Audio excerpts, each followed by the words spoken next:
Hi everyone, today we are going to learn how to sketch quadratic curve.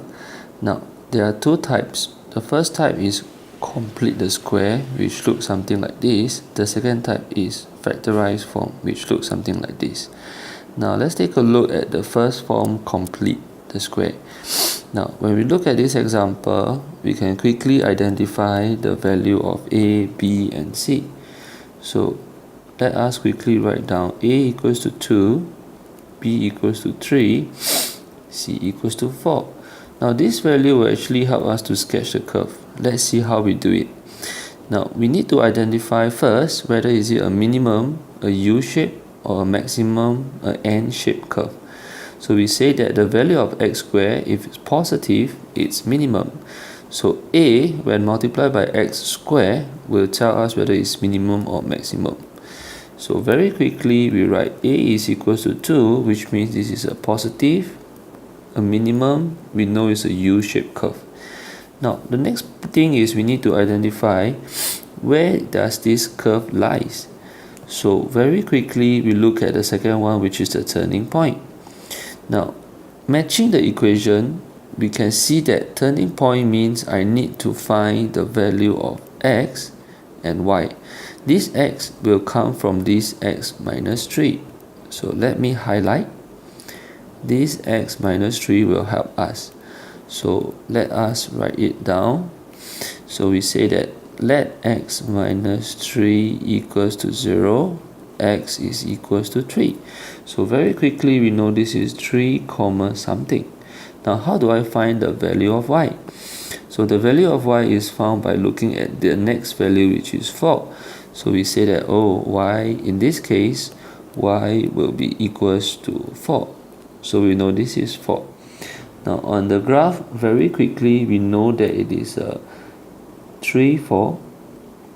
And I also know it is a turning U-shaped curve. But how do I complete the rest of the curve? So how much should I curve it? So we need to know where's the y-intercept. So now to find y-intercept, we say let x be 0. So I know y is equal to 2, x minus 3 squared plus 4.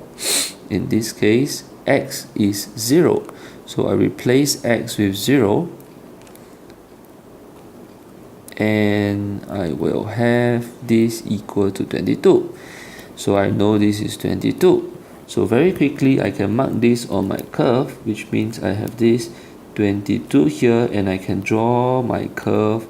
I know my curve looks something like that. Now the last thing is to identify line of symmetry. Now line of symmetry, we look at the minimum or maximum point. In this case is 3, 4. And line of symmetry basically means mirror line. And if you observe, if I were to draw this curve like this, then you can see that the mirror line will be the x coordinate here. So in this case, I know that this is x equals to 3, and this is my line of symmetry. So let me draw this line of symmetry by using a dotted line.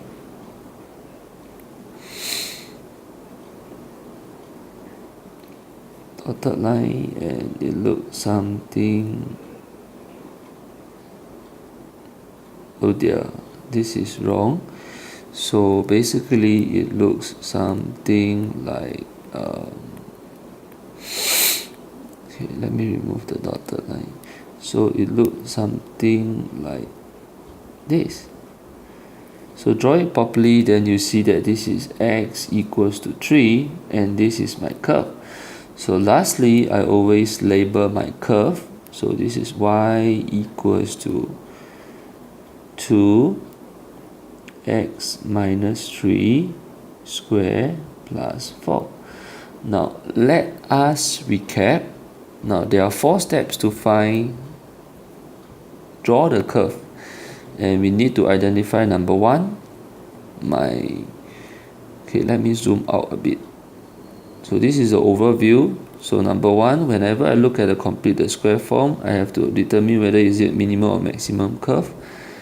So by looking at the value of a.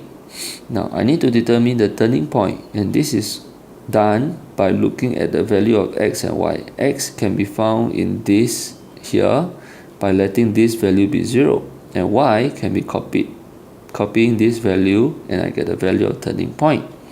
Next, I need to find the y-intercept, which is letting x equals to 0. Lastly, I have to draw a line of symmetry, which is basically the x point. Easy, right? So now it's your turn to try.